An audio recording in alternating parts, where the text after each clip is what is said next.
We're recording. Okay, everyone, welcome. Hello. Thank you so much for being here with us tonight. And please do, I'm going to encourage everyone to chat and show your reactions so we can know that you're with us and engaged with us, because this is kind of a unique way to deliver this kind of program to you.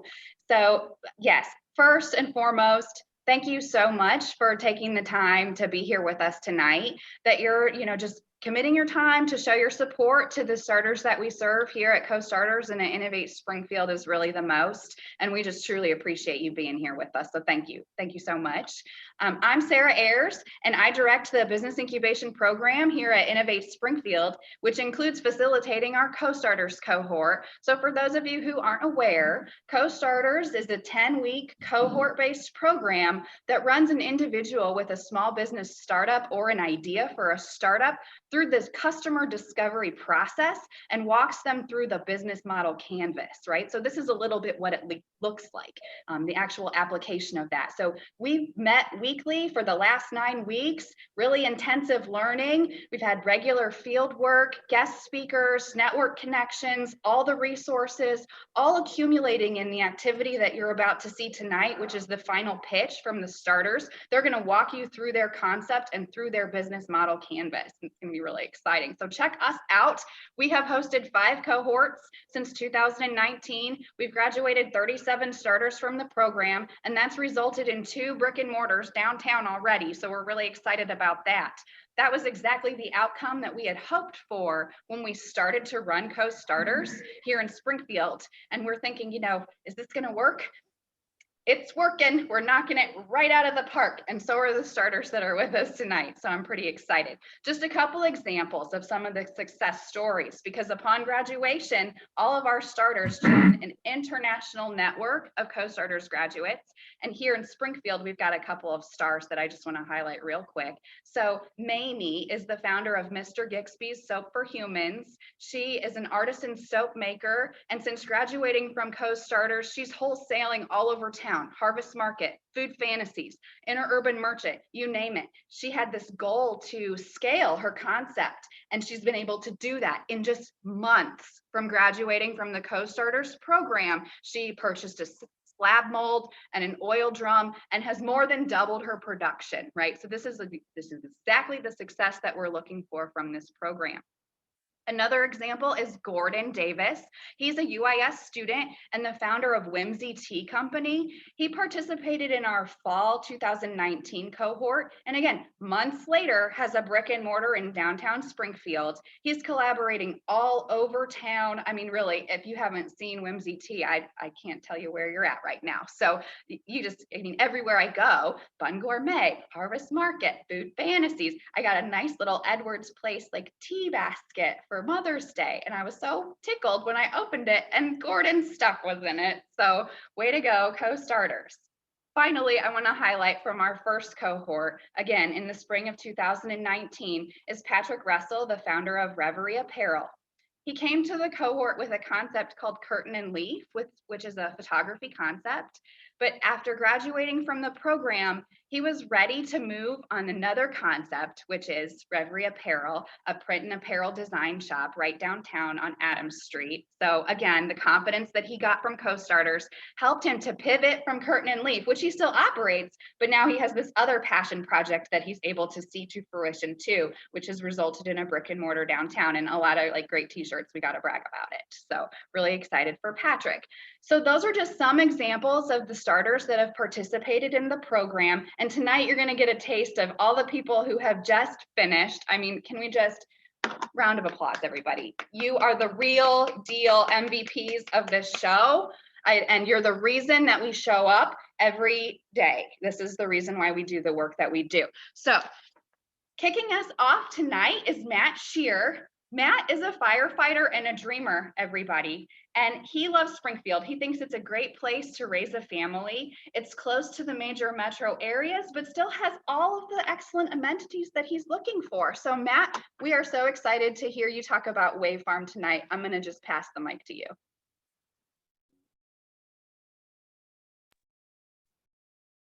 Hello.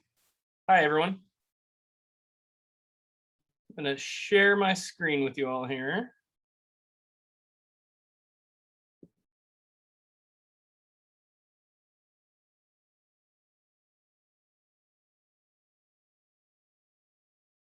Pardon me while I figure out the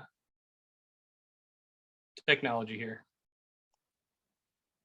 Are you seeing the bottom slides here? Just a little bit, yeah. Okay. Yes. Okay. Let me figure this out real quick here. Better? There we go. It looks great. So thank you to Sarah and the outgoing head of Innovate Springfield. We look forward to whoever will be in charge next. This is a great program. I've benefited greatly from all the stuff outside of the co-starters that Innovate Springfield provides. I think it's a great resource to the community. It's awesome.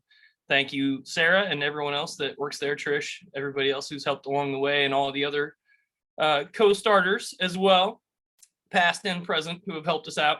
And to Alan, who is not going to be here with us today, we wish him well. He's going through some medical problems, and so we wish him the best. But let's get into it.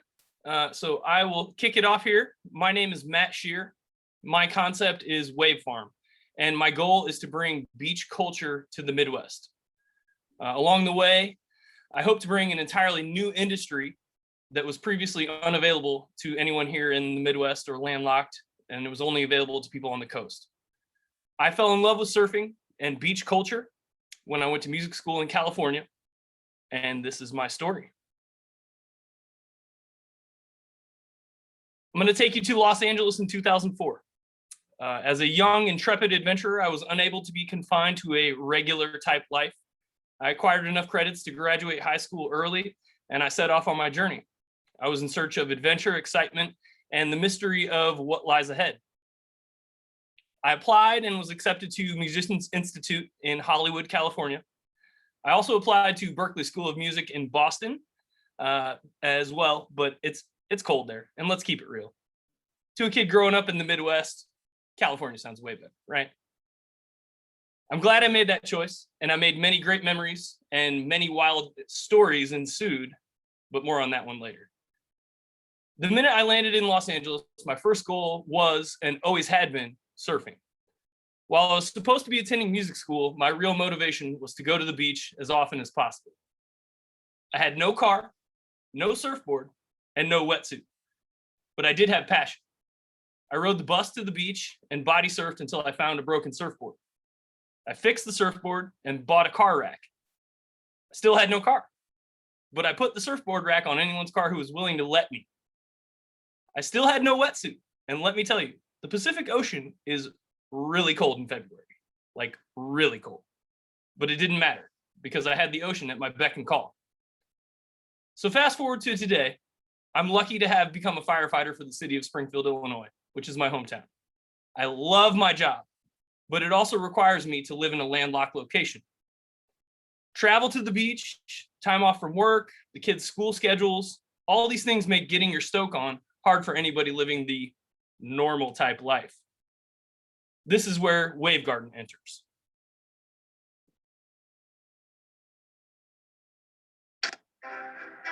Available for small and large footprints and fully customizable, the Wave Garden Cove is a great investment as a standalone or to bring value to any real estate development anywhere in the world. It can be adapted to suit diverse market segments such as surf resorts, hotels, private residential or commercial developments, and high-performance training centers.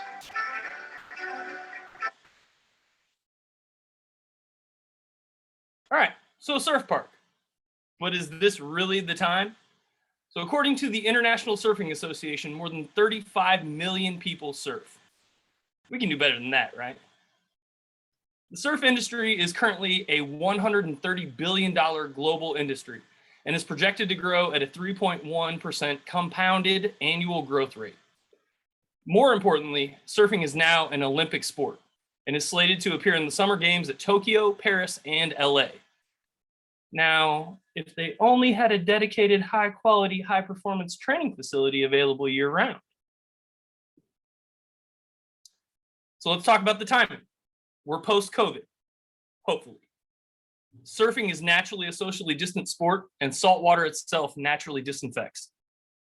Springfield, Illinois City Council has approved investment in a large indoor-outdoor sports facility located off of major interstates. And there is community buy-in for the sports complex as well, with major developers and the city's Convention and Visitors Bureau leading the way. Now let's talk about where it gets really exciting, opportunity. Right? So the problems, right? Illinois has a lack of imagination. I think Springfield especially. Sorry if you work for the legislator. If you agree with me, please run for office because we need some change around here. Not only do we lack imagination, we also lack economic opportunity and things to do in the winter. Seriously, I took a poll. Netflix and chill was number one. Again, we can do better, right? So that brings us to, well, what else is there to do? Right now, there's not really much. Yeah, you can go to the mall. Anybody been to the mall lately? Or sled when there's snow, if you like the cold, which my wife does not, let me tell you. Or we could have a beach culture destination facility, complete with a beach, waves, bars, restaurants, bands, you know, basically like Hawaii or California in the middle of the country.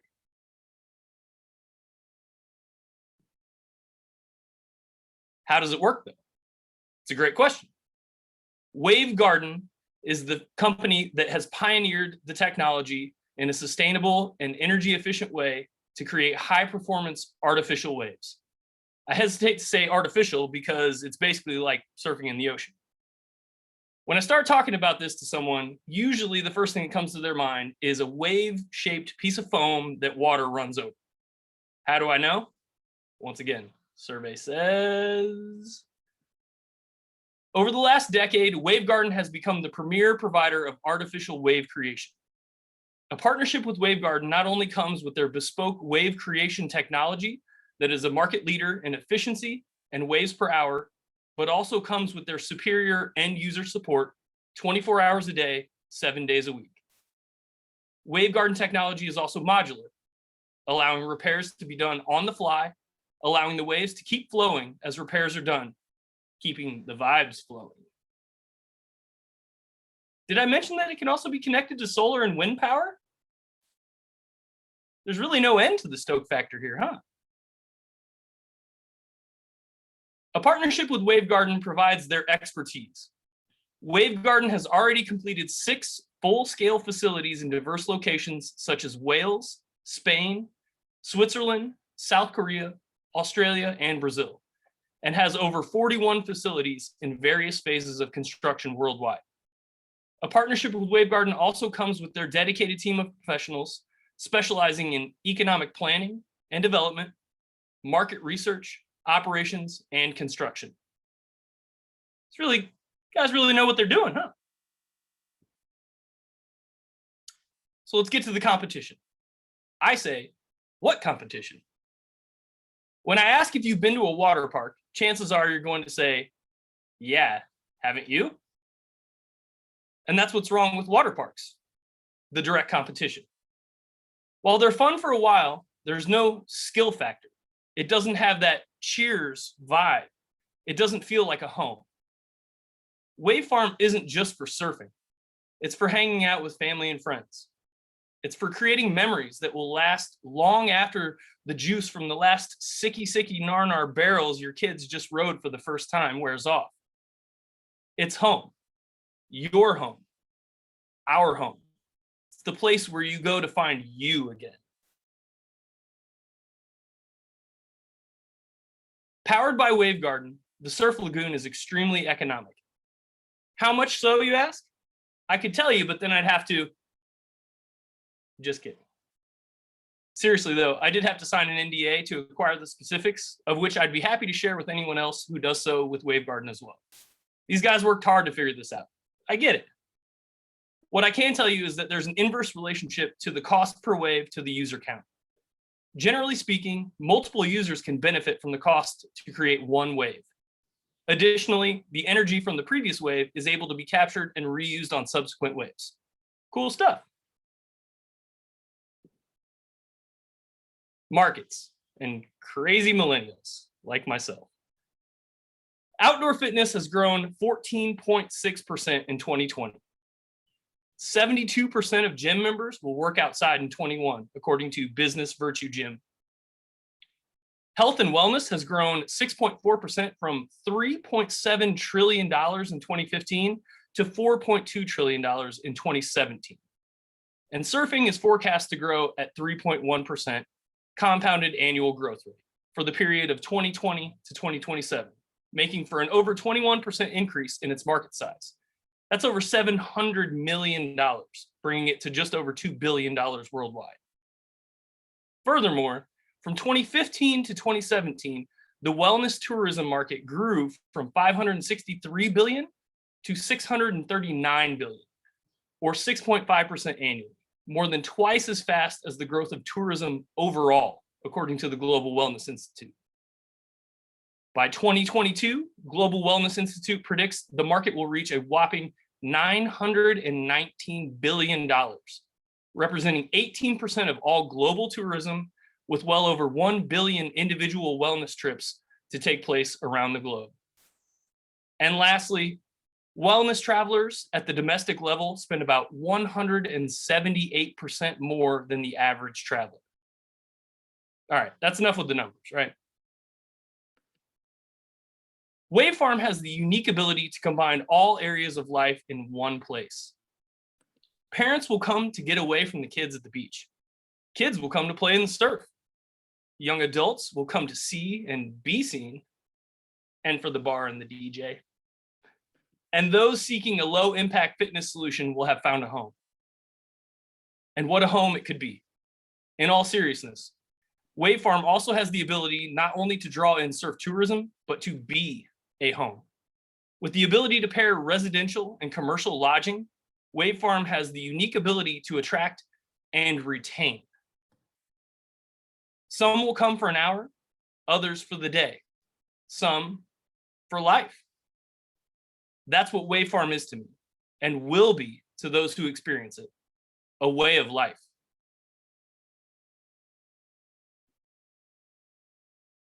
With an exodus from our state and many others lately, some may ask, why don't you build this in Missouri or Indiana?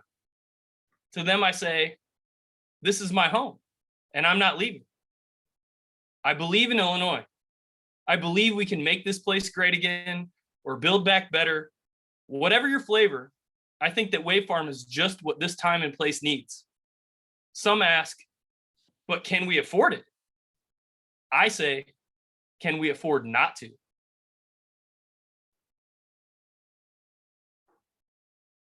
I started on this grand adventure to build a surf park because of the lack of economic opportunity in our region. Unless you want to work for the state, the hospitals, or go to school forever, let's be honest, I don't think those student loans are getting cheaper anytime soon. There aren't many options in our area. I was fortunate enough to work for an amazing company with an amazing culture that inspired me greatly, the Four Seasons Hotels and Resorts. While waiting for an interview with the GM of the hotel, I noticed a poster in their HR office, the Golden Rule. When the GM asked me why I wanted to work for the company, that poster popped into my head. I want to be treated as I would treat others, with kindness and respect. Some may disagree with the $15 an hour minimum wage, and I do too. I don't think that goes far enough. Life, liberty, and the pursuit of happiness to me includes freedom from burdensome medical debt because insurance is too expensive.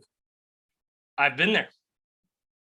Having time with your family because you don't have to work two jobs to make a wage that affords one mental solace from the next shoe to drop.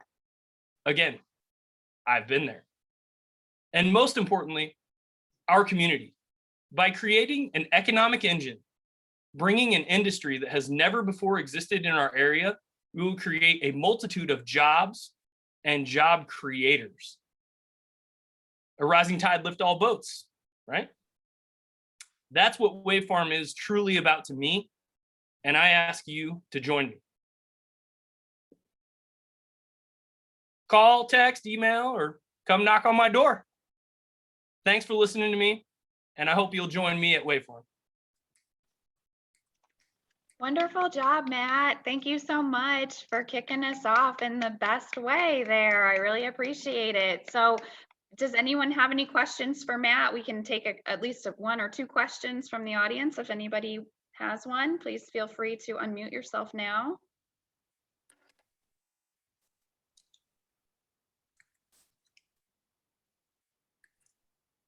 Rosie, did you have a question for Matt? Okay. Well, feel free to chat your questions in. I know Matt's eager to hear from you, and we're just gonna keep this train moving here. So next up, we've got Veronica Tellez. She is a UIS student and a Springfield native, and she's most proud of being a mother to her 9-year-old son while also going to school and working full time. And she says that Springfield is the place where she's had most of her life experiences, the place where she understands the culture and the people who live there best. She sees all the potential and she hopes to aid in its development. So please take it away for us, Veronica.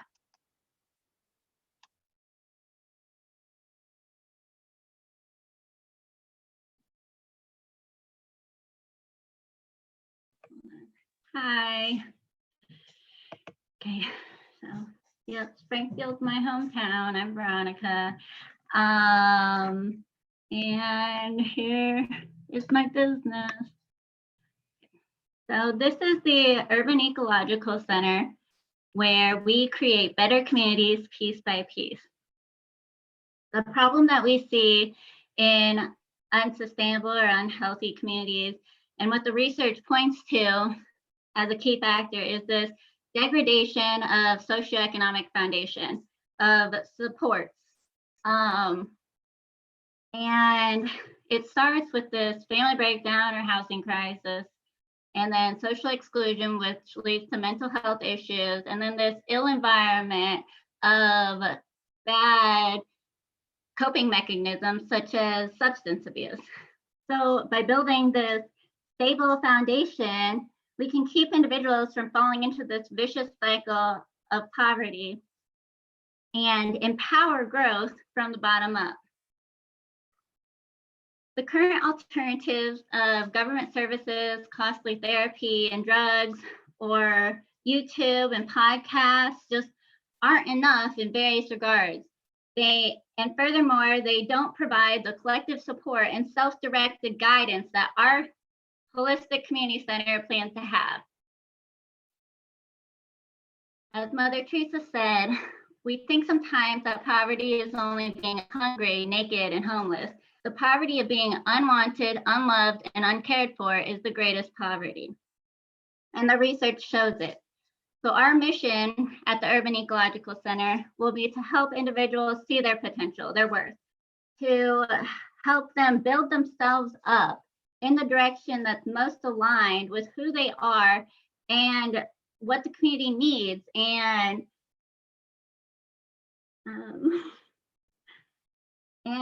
what others around them need. So I'm Veronica Tellez. I myself came from a quote unquote broken family, or not the typical nuclear family. My mom was a strong single mom, and I myself became a single mom too, which really gave me the perspective, the mother bear perspective of life. But not being from the normal nuclear family, the prevailing social perspectives did not fit my lifestyle. My typical life was not understood by many. So I traveled. I probably hoped to find this community that did give me a fit, that showed me a way of life where I'm and my son were included and valued, while also giving me answers for the ills of society. Here I am in a Tianguis, Colima, Mexico, where I did my study abroad, and my son was 4 then. He's right there. And Tianguis is basically an outdoor farmers market in Mexico, and the kids here are watching a little puppet show. So the thing I noticed most about Mexico was, or the Colima, Mexico, was that they're a second world country, but they still have this social foundation that you just don't find in the United States. I also did an independent study during my undergrad of an eco-village up north in Missouri, where they're just the perfect example of the 3 pillars of sustainability, such social, economic, and natural. And they did this, they're this example because they have such a great community foundation that they're building off of. So with this experience and my master's in public administration, which provided insight such as the diagram I showed on the second slide and what it takes to run a nonprofit, I know that this is possible.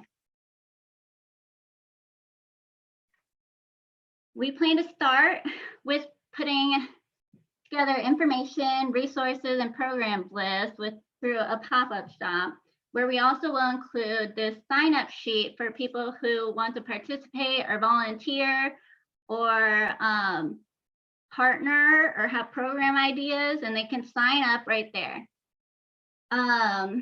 This will eventually build up this collection of resources and donations, where I hope to eventually have this reliable brick and mortar community center where people can gather, drink tea and network and attend these programs that are going to be on site and with various other resources that will be on site. So, I wanted to talk about financially, the tea shop would be help to financially sustain the gathering area. While we'll also have donations, we're going to have for the programs, one-time participation fees, packages, and memberships, and we'll also have scholarships for those with less financial resources, since our mission is about building up from this socioeconomic foundation from the poverty. Here's a list of my resources that I plan to include. Some of these will be for the pop-up shop, such as the programs list and the leaders running the program, self-direction goal worksheets, self and community development articles to help show the perspective that our community center is going to have. And list of other local resources, events, groups, conferences, and so on. And this will build up into resources that we're going to have at the community center, such as community and group signups will be best at a place where people can go and sign up. Meditation booths, obviously I can't bring around, and a computer. These will be the types of resources that we hope to build up to in the larger, reliable brick and mortar community center. Here are the programs we plan to have, such as specialized goal-oriented yoga and meditation, nutrition and health advisors, job matching and mentors, basically programs that will really get people to dive into their self-awareness and discovery, their role in the community with social support. Someone once told me that the true value of this nonprofit is in its strong mission and perspective of lifting people up through valuing them, their purposes, their skills, and their needs, especially for connection as a collective space.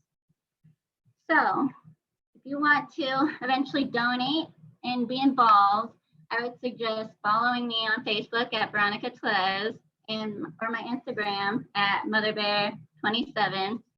Or if you want to directly contact me before I put out the information on this social media, then you can email me with questions or inputs or potential partnerships or program ideas at vtellez430@gmail.com. Thank you. Okay. Great job, Veronica. I'm so proud. Another home run. Sure. Oh, does anyone have any questions for Veronica? Or comments? Well, you really nailed that message, and I'm just incredibly proud of how far you've come, and I can't wait to see your pop up and get in on the action. So thank you so much, Veronica, and great job. So next up, we're just going to keep this train moving, right? Keep the show rolling. We've got Dan Frichet, and he is the founder of Legacy Weavers Video Productions. So, oh, let me tell you a little bit about Dan. Oh, I lost my sheet. I'm going to let Dan tell you about Dan because he'll do it better. So here we go. Take it away, Dan.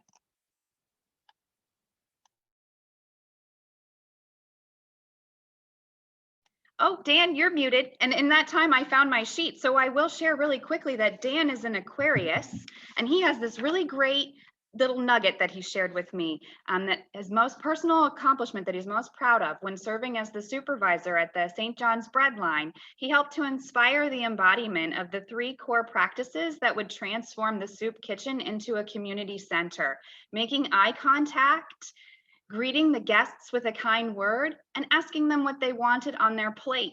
And it helped the staff and volunteers to see the guests as they saw themselves, and created a kinder place and environment and community for all of the people there. So I just really appreciated that. So, okay, Dan, now we're ready for you. Let's do this.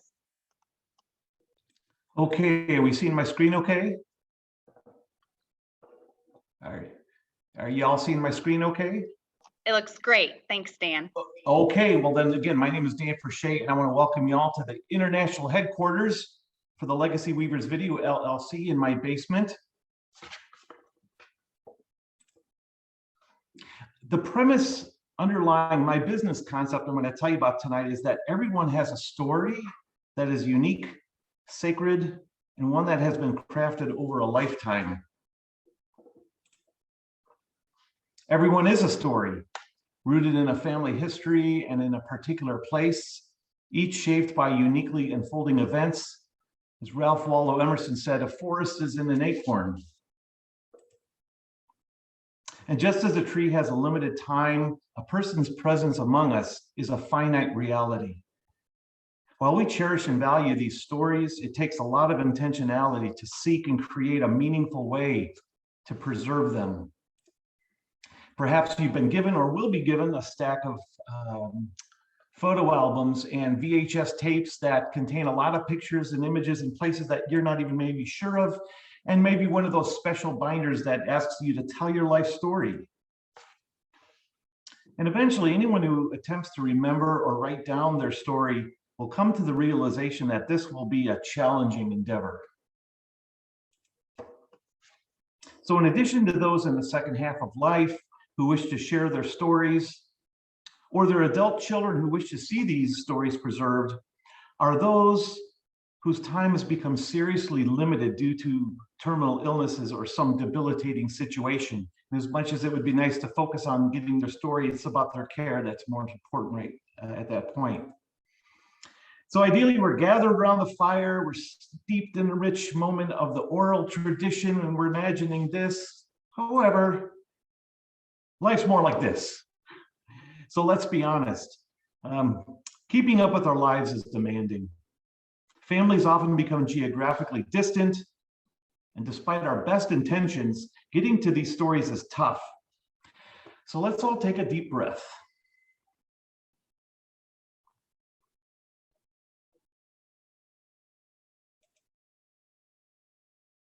And now imagine how gratifying it would be to have someone available to really extend the gift of deep listening, whose sole intent is to summon forth, to honor and celebrate your story in order to see a beautiful video emerge. Imagine watching someone you love and admire as he or she comes alive through those unique gestures and expressions, that laugh, the look in their eyes, and unique way of saying things. They're becoming fully animated in a way that, as the story is told, that's so special. It's my work as a spiritual director that has led me to this great realization. The experience of being listened to is so close to the experience of being loved that most people can't tell the difference.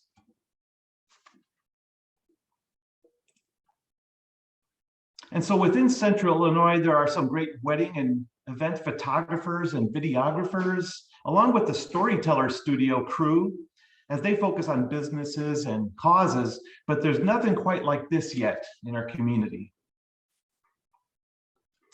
The most important questions during the initial conversation I'll have with a customer is, what is it you want to say? Who do you want to say it to? And of all the stories, which ones do others want or need to hear you share? Following the initial conversation, when I offer guides to help bring the story process into greater focus for the customers, the bulk of my personal time will go into the interview session and the big video day itself. Phrase that we've picked up as MVP, the minimal viable product that we're going to start out with, is going to be, first of all, a budget package, the table loom, short single subject video. The signature weave is our legacy premiere video. And then finally, the grand tapestry is where we lay it all out. The last two packages especially will have inclusion of more family photos, VHS tape that will merge into this video, biographical text, and supplemental video, or B-roll as it's called, where maybe we're outside in the garden or even at a third location away from the comfortable place where we're doing the main video. Okay, so in Co-Starters, I'm the guy that spent a lot of time in that bottom right quadrant. I don't know what I don't know, because I'm a spiritual director trying to figure out how to start a video company. So it's kind of like trying to put up a tent, cost predictions with when it's windy. Nonetheless, here they are. I'm still paddling through to fully arrive at my legal documents, insurance, and accounting, getting that all my ducks in a row. Secondly, I'm going to be spending a lot of time and money in the very get-go to establish a newsletter. The website's on its way. And I'd like to be somebody who helps cultivate the power of story in this community. Kind of somebody who could speak and help people with that. I'll talk more about that later. And then finally, it's all about relationships. I need to find excellent videographers and editors who will contract their work as I get the business started. And based on my cost projections, I figure that just a half of any one video package would allow me to cover my fixed costs for each month. Secondly, adding my wife as a casual part-time employee would help us augment earnings. My beloved is listening to this, so it's our shared idea. And then third, just 2 packages per month for the first year returns my startup costs by month number 11. So I'm hopeful about that. Who makes up the Legacy Weavers video team? Well, right now it's me. And over on the right, I'll be looking for very talented, skilled videographers and video editors, because this is a heavy emphasis on post-production. These are going to be aesthetically beautiful videos, and I'm going to look for great people. I've got somebody already in mind. And then back to the left, there's my beloved wife, Sherry, who has great film editing skills. And also that mythical character, Can-Do Johnson, my first full-time employee, whoever he or she is, when the business really gets rolling. A boutique business that so greatly focuses on a heightened level of customer service is going to require a boutique marketing plan. So I am going to work on creating a presence in our community as one who helps others weave their stories. So as to do this, I hope to bring people together to actually develop those skills, perhaps around one of those council rings, as you see at the left here in the Lincoln Memorial Garden, or at a place like Incredibly Delicious over coffee and croissants.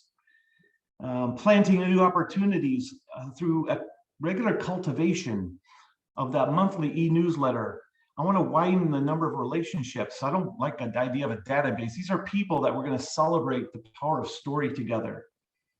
I savor public speaking opportunities, and I intend to build key relationships with community influencers, particularly in the financial, funeral, and estate planning business. And finally, I want to reach out to those spiritual care and hospice leaders for that specialized group of people I hope to also talk with. So as I mentioned earlier, each of us has a story, and each of us is a story, and that is being written in real time, hopefully with good character development and a happy ending. And alas, my website is not yet here. It's a dream, but it's a dream coming this summer. I want to thank you all for listening in, and I really hope I can hear your stories someday. Thank you. Wonderful job, Dan.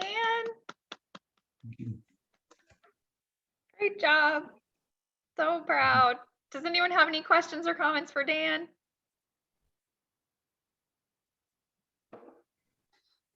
Dan is the man. I want to sign up. Also, you just really evoked a lot of emotion with the words that you chose to talk about time and stories and the names of the packages and the photos. It was just a great job. You did so well. I'm very, very proud of you. So thank you so much, Dan. I appreciate you. And again, just keeping this show on the road here. So next up is Grace Underfanger, and Grace is a Springfield native, and she's a student at Lincoln Land Community College, and she is a graphic designer with a passion for helping businesses really like make the most impact with influential design. So take it away, Grace. Tell us all about it. Alrighty, let me bring up my screen.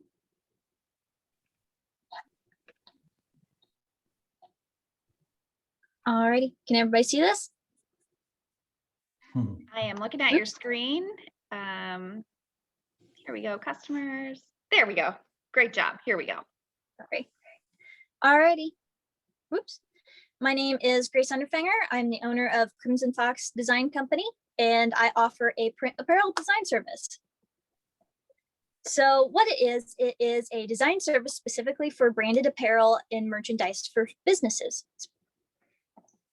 More the type of customer that I service would be small business owners, preferably local business owners. I'd love to get to know them, schools, and event planners.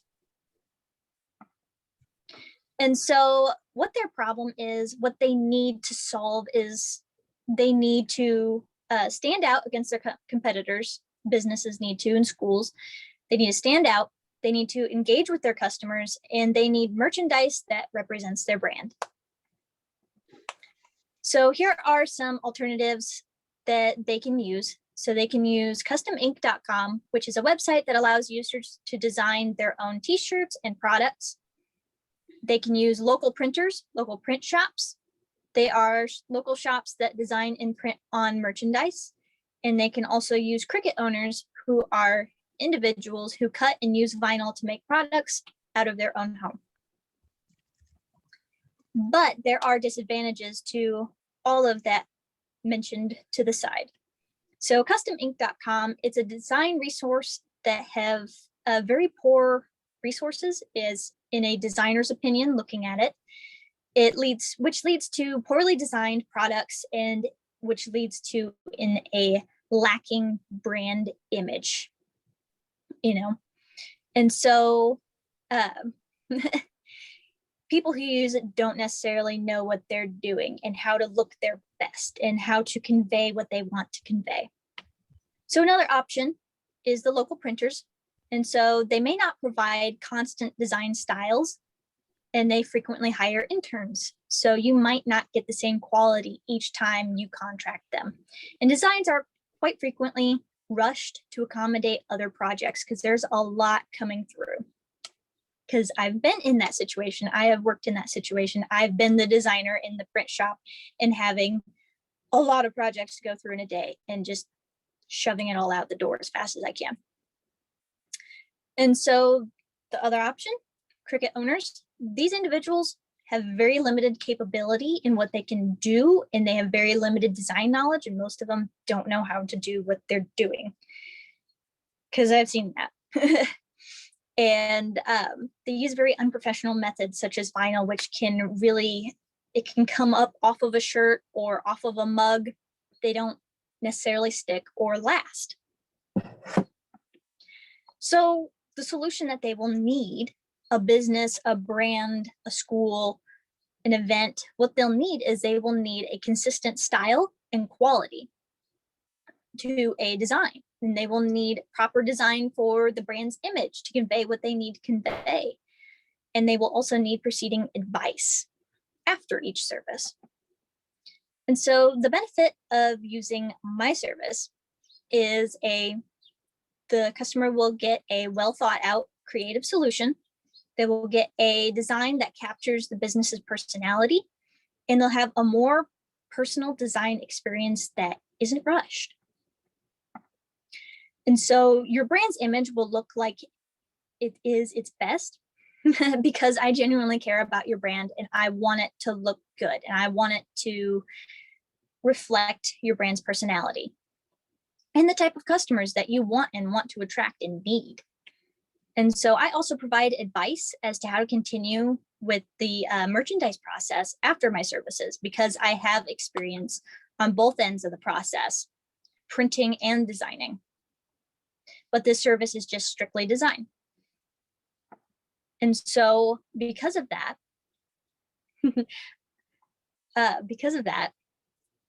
I have a limited booking slot available each week to accommodate, my apologies, to accommodate not rushing your design, because your design deserves the care and attention that it needs. So you will have all the attention and care that you need by having, I apologize, what the heck am I talking about? You're doing great. Sorry. Yeah, thank you. Let me restart that. So basically, your designs will not be rushed because there are limited time slots so that your brand can have the care and attention that it needs in its own time frame, because there will not be 80 projects in front of you or behind you. It'll just be you and 2 other people within a week or 2 week time period. So there's enough time to care for your brand and look at it and really get personal with it. And the final advantage that you will have is you will have the freedom in choosing which printing service to use. So with that, let's say that you go with a printing shop. If you don't use my service and you go with a printing shop, they can give you a design service and a printing service.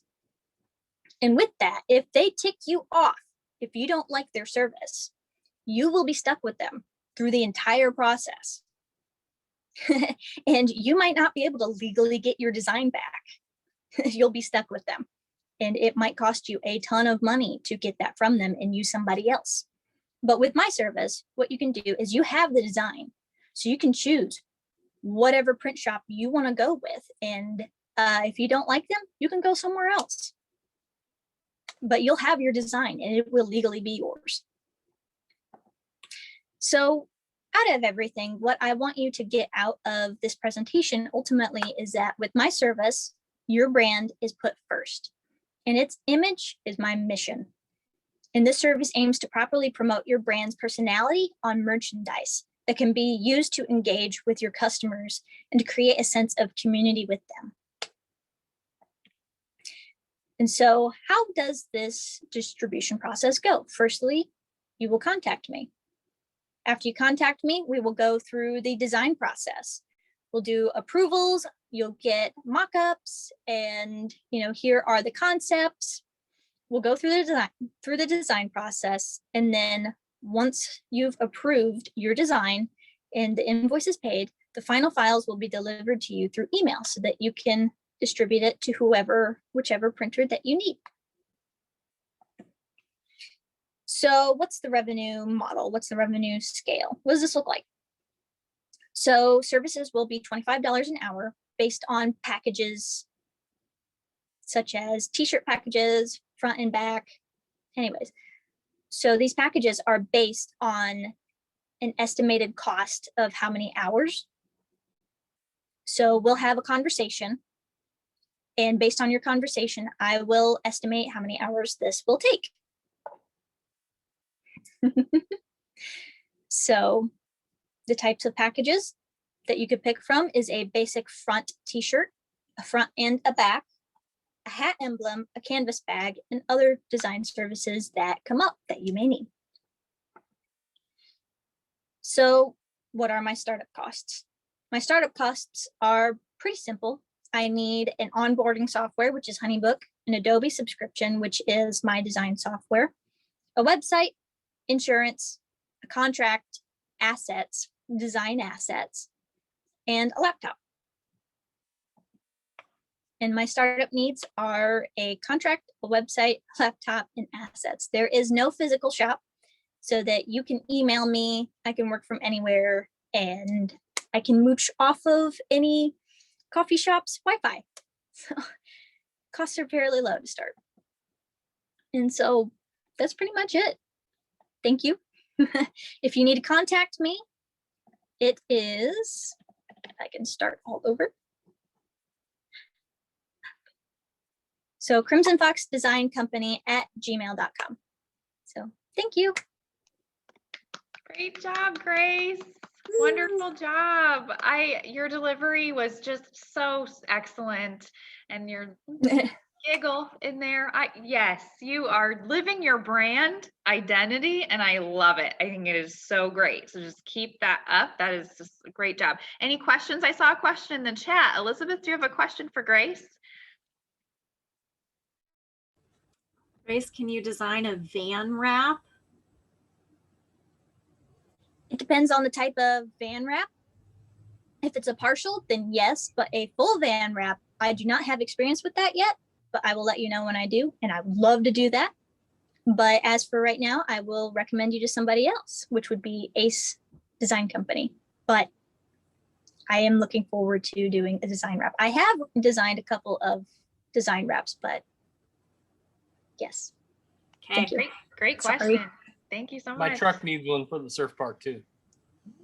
See, everyone in this cohort needs your service. We all need what you're doing, Grace. Thank you so much. You did a really excellent job. Great job. Okay, where are we at here? Well, who's next on the list? Okay, next on the list is Eric Berg. And Eric is the founder of Vectus Consulting, and he's a Gemini who was elected president of the McMurray College faculty. Okay, he's kind of a big deal. So I'm really excited for him to talk to you about his concept tonight. Take it away, Eric.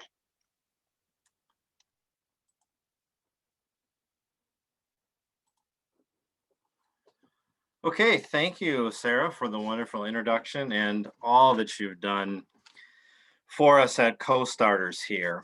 It's a pitch night tonight, so I'm going to use baseball as a little bit of help to maneuver us through what I'm doing. So I'll be making some comparisons between higher education and baseball to sort of get things moving for us. Change happens in all traditional fields. Baseball and higher ed are very traditional fields, and they're both very slow moving, and it often takes a crisis moment to make these changes that really bring about a solid future. But you go through a particular rough patch usually before that happens. And if you've been paying attention to any news services that cover higher education, you know that the time is now for some of these changes to happen. Times are changing in higher education. Budgets are getting tight. COVID really exposed a lot of weaknesses in the American higher education field. To save money and to become more efficient, humanities departments have become targets for shrinking budgets. Colleges are typically using unfamiliar metrics, metrics that faculty aren't familiar with to make these decisions. And faculty are never prepared for terminal scrutiny, which means a very close evaluation of what you do for the college with the possibility of closing your department down. I went through a little bit of that with McMurray College, so I'm well prepared for that sort of mood and culture when things get pretty tight at a college. The customer that Vectus Consulting will primarily be focusing on are faculty members. We're starting out with faculty in the humanities, and then we'll have plans to move into the STEM fields and even co-curricular as we move on. But right now we're going to start with humanities faculty because it is what I know best. Faculty humanities are often overextended. They're on tenure track, which means publish or perish. And they simply have never been trained to do this. They've never been trained to think about marketing, to think about how their program fits in with the long-term goals of the college and the community, and how to actually bring in students on their own. Now, again, I owe a great deal to Innovate Springfield in this Co-Starters program, because when I went in, my target was strictly faculty members. And by working with everybody in the cohort and with Sarah, I realized provosts and deans sign a lot of those purchase orders. I need to approach provosts and deans Admissions people will be very happy to have a partner helping with admissions, and institutional advancement will be happy to have a partner bringing in money. So the scope of my target audience grew tremendously in working with Co.STARTERS. What's currently being done on a departmental level is in-house. The colleges and universities usually handle this in-house, and it creates this really tough silo effect that happens in colleges where, you know, the philosophy department's doing their thing, education's doing their things, sociology is doing their thing, and there's no real integration with that. There's often quick turnover in support staff at colleges. Each time you get a new person in there, the direction shifts. New technology may be brought in to help with that. There's a high buy-in cost for change with faculty. They tend to just sort of give up sometimes if they're asked to change every 2 years. And there's often a lack of clear understanding of the value of humanities and what humanities programs do that make these recruiting efforts very difficult to recruit for religion programs, literature programs, etc. Now, there's good news and bad news in my research. There's no competition that I can find, which probably means one of two things. The door is wide open for Vectis to get in there and dig up some really good work, or it's a dead end. So we're going to go with the former just because that's the best way to think about things. There are large firms in the United States that consult with universities, but they do the holistic approach. They're looking at inflows of students, advertising budgets, outflows, alumni, etc. Nobody's doing this at the particular departmental level where I want to focus. Matt helped me with this in Co.STARTERS to ask this very critical question. What's the cost of not hiring Vectis? Your program could get shrunk down. Worse, your program could get eliminated. Either one of those comes with a loss of faculty members. So hiring an outside consultant like Vectis can really get you ahead of these possibilities coming to happen in your professional life and in your college. The solution that we offer for this possibility is hire a consultant. They look out for your long-term interest of the program. You've got to start thinking differently in these areas of higher education. Vectis takes a deep dive into the culture of your program. We advocate for your program. And it's always nice to get a pair of fresh eyes on an old problem. I've been inside higher ed for a very long time. And to look at your particular program and see the strengths and see the areas that you can partner with and some advantages you can leverage for yourself really will produce a very clear roadmap for success with waypoints along the way that the program can check in with and say, yes, we're doing this, this works, we can augment this, etc. We know the customer very, very well. Why Vectis? What's the value? We're going to allow your program to be proactive as opposed to reactive. You're going to be ready if the provost calls this meeting that nobody wants, very secretive, nothing in the subject line. What's it about? We got to save money. We're going to start looking at programs' effectiveness. Everybody else will be scrambling to try to figure out what that is. If you have Vectis on board, you're ahead of it already.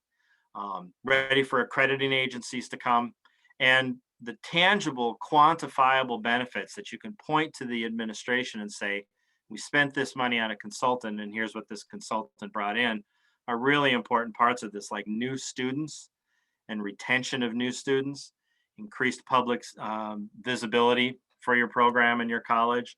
So there's some real clear payoffs in the end that administrators are never hesitant to then sign a purchase order or a check for those kind of results.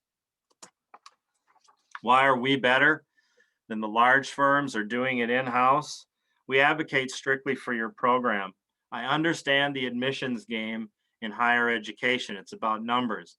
It's very easy to bring in nursing students. It's very easy to bring in elementary school teachers because people are very clear about what that means going into college. It's difficult. It's hard work to bring in a literature major, a religion major, a philosophy major. The Vectis understands the value of those majors and will put a plan forward to help bring those students into your program. Tailored plans are what we're going to be offering to these programs, very specific to the program. I have 20 years experience in higher ed. Twice at McMurray College, I rebuilt the philosophy program from scratch. It was eliminated by the administration. I brought it back. It was eliminated again. I brought it back, and it was very successful. And I also led the college through 2 Higher Learning Commission accreditation cycles. So I understand accreditation, and I really understand how to rebuild these humanities programs. And I'm excited about it. I love ideas. I love helping. The message of Vectis is pretty clear.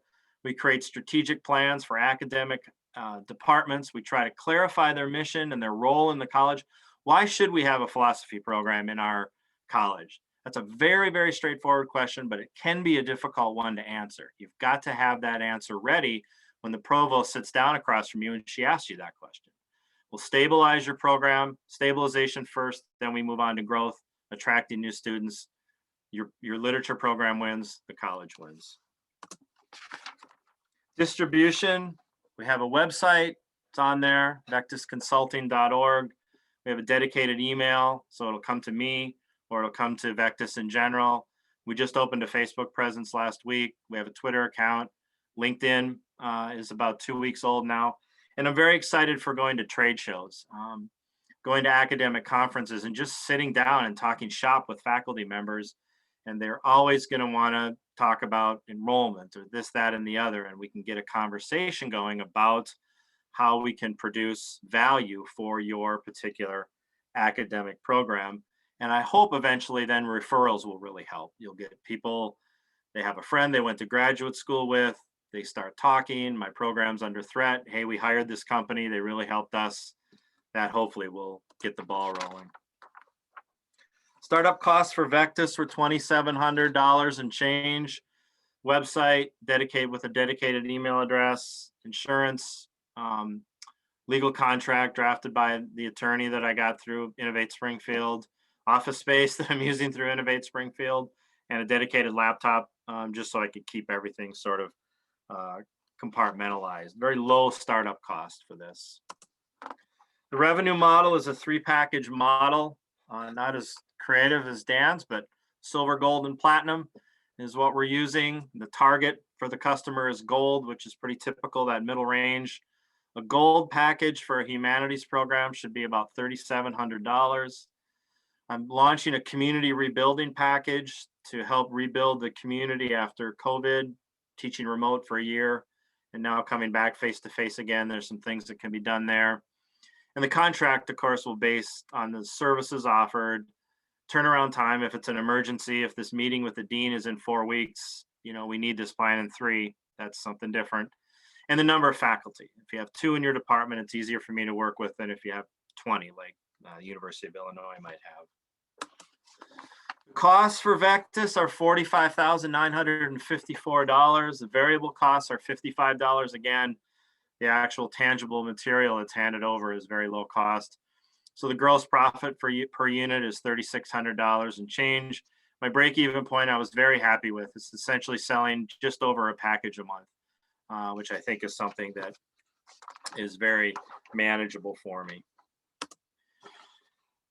Change happens. So I think it's a good plan to partner with Vectis and be ready for change and be able to adapt and evolve when change happens in your particular academic department. I thank you for your time.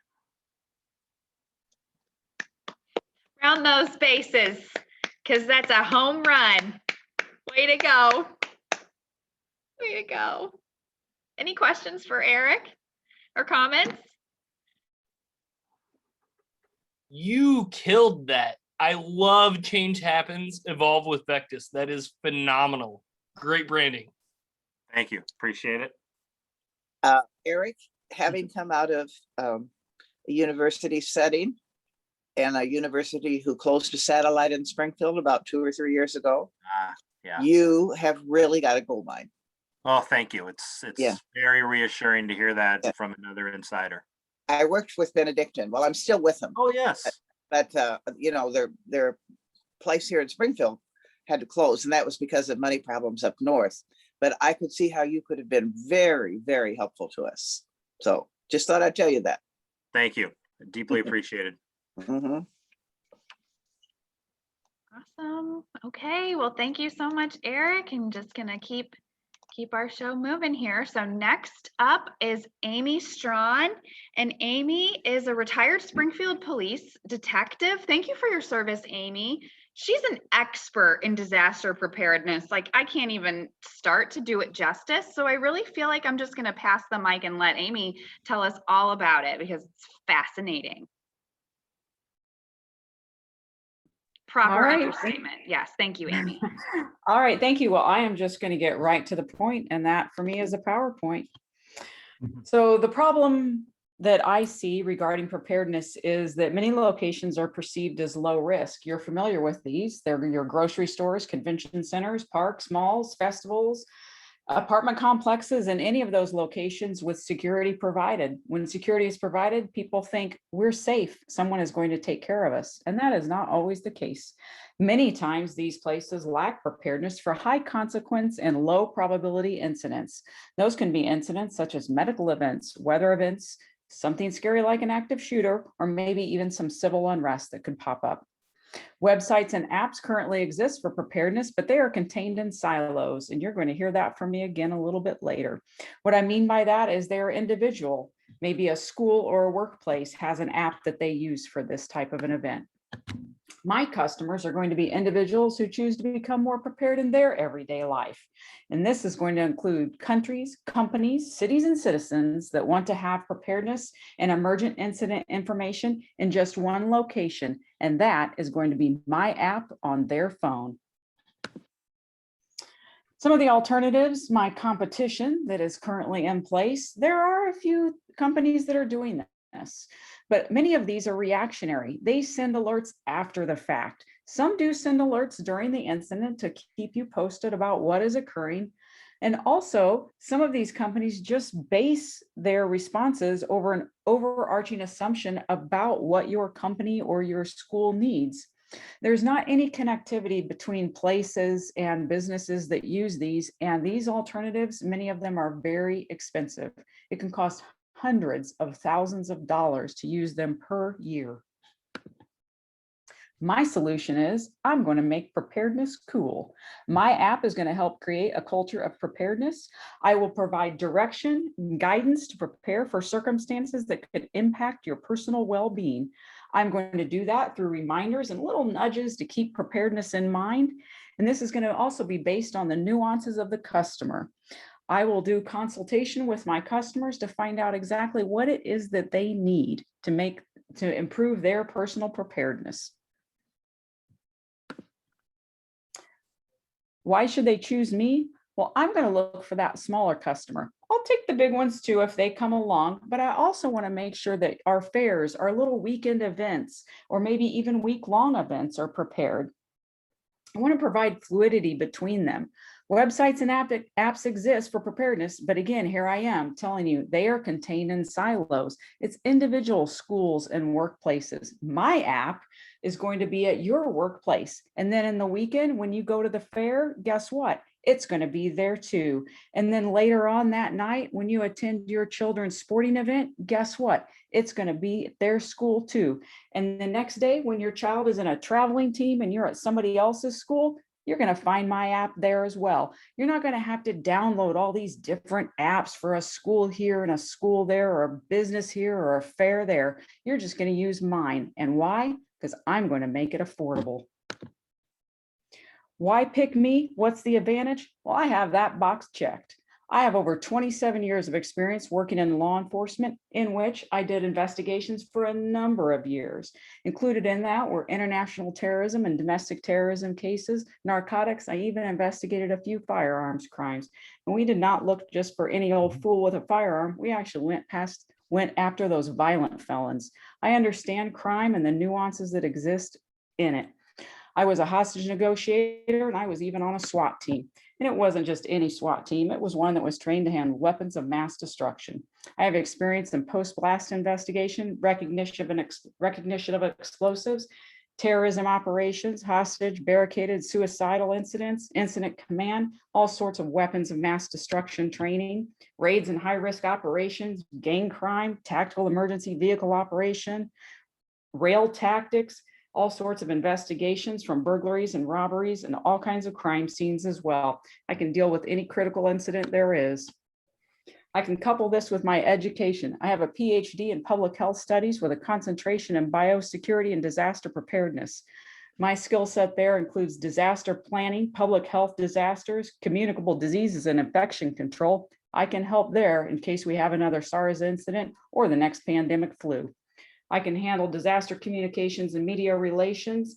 I also consider behavioral and cultural impacts of disasters, because guess what? Although we all might think we are the same, we all grew up a little differently, and we do have different cultural impacts in the way that we view disasters. In addition to that, I also have a master's degree in law enforcement and justice administration with a post-baccalaureate certificate in police executive administration. I hope the two of those academic experiences blend well and provide my customers with an excellent disaster preparedness application. And if that wasn't enough, if you haven't been convinced yet that I kind of know what I'm doing in this regard, I also created and taught several undergraduate courses in transportation networks and homeland security, management of critical incidents, homeland security, and of course, terrorism. My message is simple. Prepping is normal, and you don't need a bunker to do it. Just ease it into your life. It's okay. I believe word's going to get out through my great advertising and marketing, and of course, through my users. They're going to tell all their friends. My distribution and everything else, well, it's a work in progress. I've had some great meetings with a web and app developer, and I believe we're going to be able to get something to come together. As far as revenue goes, I know I'm going to charge per a consultation, and also there will be a per user fee. What those are going to be yet is still kind of up in the air, as I have to get the final numbers from the app developer to see how much all of this is going to cost me. I know there's going to be some maintenance fees, and of course, those pesky little push notifications could get a little costly. As far as my startup needs, see that previous slide. I'm currently up in the air with it. And that's all I have for you. All right.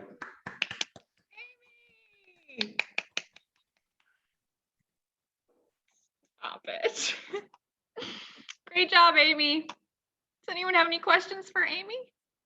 I'm emotional. When can the fire department get a consultation with you? As soon as I get everything together. Yeah, I'd like to send Amy to the Middle East and see what she can do to help the countries get back on track. So I believe in you, Amy. You just got so much you offered. It's so amazing. Thank you. Oh, thank you. I really appreciate everybody. Yeah, we've got some friends in our network at the Illinois Emergency Management Agency. I wonder if we can make some more connections for you. Amy, we are all waiting on pins and needles. We need this so badly. So thank you so much, Amy. And okay, in our last stop on the train here, it's the last stop on the train, and it's Elizabeth Ross Wake, and she's the founder of Spring Patch Farms. She's a UIS student in the MPA department, and she was born and raised in Springfield. She never appreciated the small town feel while she lived here, but when she moved away and came back about 10 times, now she loves it, and she has a house that's near downtown, and she raises chickens in her backyard, and she does all the landscaping and gardening and is taking advantage of all the opportunities. Can't say enough about Elizabeth. So I'm going to pass the mic to Elizabeth to tell us all about Spring Patch Farms.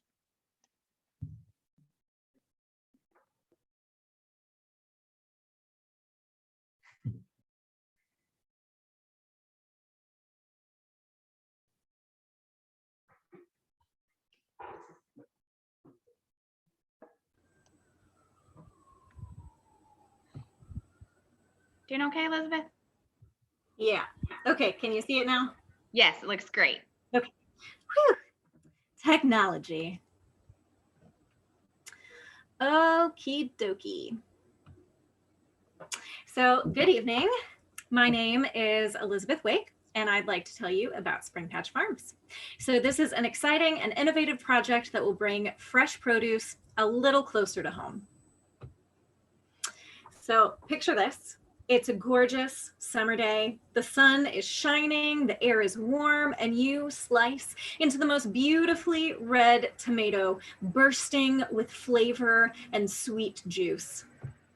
Now fast forward to a dark, cold winter day The bitter wind whips through your bones, and all you wish for is just a little reminder of summer. So you buy a tomato at the grocery store, sliding your way home on the ice and snow, and you slice into that prized possession only to find it mealy and colorless and completely tasteless. This is the joy and the sorrow of living in Springfield, Illinois, where the growing season is short and the winters are long. But I'm here tonight to tell you that Spring Patch Farms has the answer to your seasonal produce woes. So maybe you're a restaurant owner, or maybe you just love to eat out and eat local as much as possible. But you know that fresh local produce isn't available all year round in Illinois.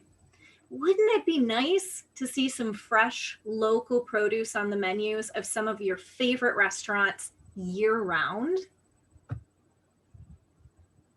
Spring Patch Farms will be able to provide local restaurants with year-round local produce, and we can deliver. But maybe you got used to the pandemic grocery delivery life and you don't want to go back. Or maybe you wish that you could just go to the grocery store for the shelf-stable items once a month, but have some way to get fresh produce more often without going all the way to the grocery store. Well, Spring Patch Farms has options for that too. We're bridging the gap between grocery stores and neighborhoods. But perhaps you're food insecure, like 35 million other Americans. This map shows all the areas of Springfield that are food insecure, either by income or location. And Spring Patch Farms intends to join forces with community groups and community organizations that are working hard towards those goals of food security. Local organizations are working on mapping out specific residential neighborhoods in Springfield that qualify as food deserts.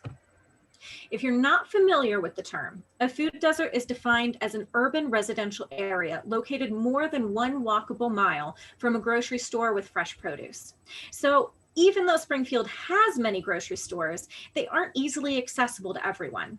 For those who use public transportation or don't have reliable transportation, getting to and from the grocery store can be extremely difficult, especially if you need to carry more than a few days of groceries. But Spring Patch Farms has a plan to address this too, because the hardest part about getting your kids to eat their veggies shouldn't be the distance to the store. So, what is the Spring Patch Farms solution? Well, obviously there are grocery stores and farmers markets, so how is Spring Patch Farms any different? Most specifically, Spring Patch Farms aims to make fresh local food accessible year-round to restaurants and residents of Springfield. We grow everything indoors using vertical aquaponics systems, so we aren't limited to the traditional growing season. By using solar panels to power our grow lights, we can turn the dream of juicy tomatoes in the middle of winter into a Springfield reality. Our grow method, called aquaponics, is the combination of aquaculture, or fish production, and hydroponics, growing plants in water. The fish provide water-soluble nutrients for the plants, and the plants clean the water for the fish. It's a beautiful closed cycle system. Our mobile market veggie vans bridge the gap between grocery stores and food deserts, reducing issues in accessibility. We will have weekly veggie van market sites in food desert neighborhoods in a location determined by the residents of that neighborhood. It might be near a bus stop, or it might be in a school parking lot, whatever makes the most sense for the community. Fresh produce is even more affordable with our Link food stamps reader and our $double grant programs that allow Link users to get produce at half the cost. We aim to partner with other organizations already working toward food security in Springfield so we can tackle the big issues together. Our mobile market veggie vans allow us to provide produce you can count on. With more frequent access, produce can be purchased in smaller amounts, resulting in less financial and physical waste, as well as less pressure on fridge space. Our vertical systems grow 4 to 6 times as much as in-ground beds. By reclaiming empty commercial space in Springfield, we can reuse and recycle lost space. Our market boxes offer a CSA-like box, which brings you savings and helps us plan our harvests. We partner with Lincoln Land Culinary Arts School to develop our side dish kits, which come pre-chopped with recipe cards for 10 minutes or less of easy cook time. This provides quick and easy access to get vegetables on the table, even if the main course is pizza. So to recap, Spring Patch Farms offers year-round production of produce and fish through an indoor aquaponics farm. We use vertical space to maximize production and use solar panels for efficiency and sustainability. We market our products to local restaurants and neighborhoods throughout Springfield. With our veggie vans, we can make deliveries to restaurants and hold mobile markets within food desert neighborhoods. We will also participate in summer and winter farmers markets as a produce vendor. We are empowering communities with purchasing options, increasing health and wellness, and decreasing stress and the hassle of getting healthy food on the table. So, on to the nitty-gritty details. We're looking for a commercial property around 12,000 square feet for our main headquarters. Ideally, this will be located in a food desert near a neighborhood.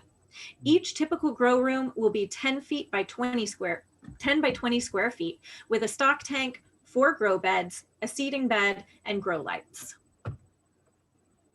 We will break even once we consistently sell the production of 23 grow rooms. Our goal is to work up to 30 grow rooms within the first year. Produce that is not sold will either be converted into frozen or canned products, or it will be donated to local food pantries, soup kitchens, or micro pantries around town. We project needing about $100,000 in startup funds for the first 2 full-time employees with benefits. Our first several months of operation won't see any income because all of our produce will be growing.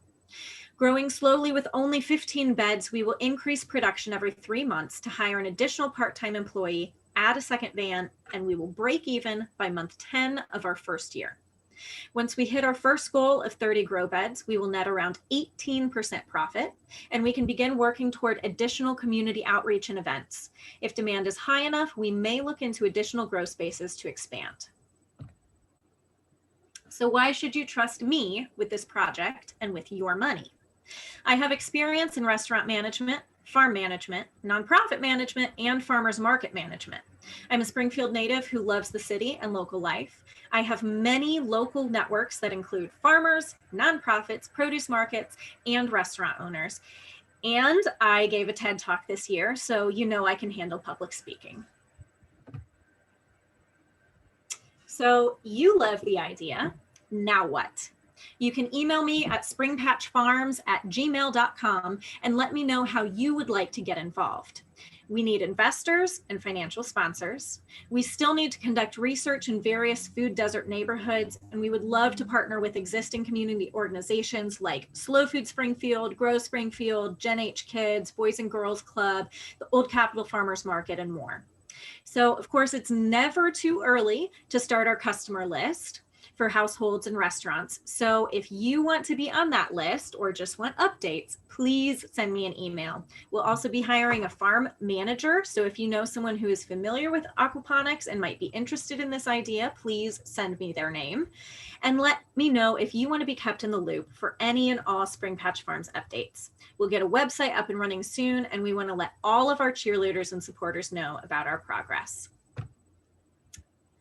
At Spring Patch Farms, we're growing sustainable produce, producing sustainable change, and changing food access. Thank you.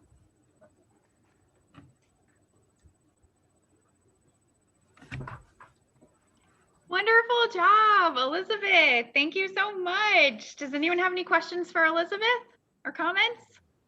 I have a comment. I know Elizabeth, and she is a fantastic entrepreneur, and she's very, she can just get things going out of nothing. I look at her smiling, okay? Now, Elizabeth, I'm saying, I wish Sacred Heart Convent could be one of your customers. All right, that sounds great. And the other thing is, you might connect with Jubilee Farm to see if there'd be any connection there. you know, because they were doing some, what do you call it? What's that kind of agriculture? I can't think of it now. That kind of special farming. Anyway, I can't think of the word, but there might be some interest there. I don't know, there would be. It just came to my mind because, you know, that's an ecology center, environmental. You've probably been out there, I would think, maybe. Every time we tried to go out, something came up and we were never able to go. Oh, gosh. Well, anyway, I wish you luck. Thank you, Marilyn. Appreciate that. Any other questions or comments for Elizabeth? Okay. Well, we've got a few starters who couldn't be with us tonight, unfortunately. And, you know, we are whole complex individuals, and so life happens. So Alan Bailey had a medical emergency, unfortunately, and he couldn't be with us tonight, but his concept is Bailey Land and Conservation, and he is helping small farms or people who have like an acre or more manage their land to be in harmony and just take care of what they're not able to take care of. And then Trish Schlobaum is the office manager at Innovate Springfield. She also just participated in Co-Starters. Her concept is called Slow Foods. She is just married to food, and she's fermenting her own food and condiments, and it's amazing, and everyone needs this in their life. So shout out to Trish. And then Nicole Timms is an Innovate Springfield member. She's a UIS employee. She works with us at the center, a colleague, and she also is dealing with a family emergency, so she couldn't be with us tonight. But shout out to Nicole. She is a vocal coach and singer, and you know, we're really excited for her. And then Tyra, I just found Tyra Jones is the founder of Poised for Purpose. And in the middle of Co-Starters, she, you know, you can't anticipate these things, but she moved and she was not available to pitch tonight because she's been in the middle of moving. And we know that that's a lot. So I'm hopeful that those starters will follow up, you know, and we'll be able to record their pitches and share them. Oh, I have one more slide I forgot to share, which is, you know, thanks again. And we're going to see you in the fall because we're doing this again in the fall. So we can't wait to do that. Please tell all your friends, or if you know anyone who has an idea or is looking to start something, you know, please encourage them to participate in this program. As you've seen tonight, it's a game changer that 9 weeks ago, all of these starters came here with an idea. And now, like, right, we all just saw all of it. So I'm so proud of you all. I appreciate all of your work so much. And I'm going to miss you all now. So keep in touch with me, okay? And come to Innovate Springfield. We're here for you. Does anyone have anything else they want to say before we sign off?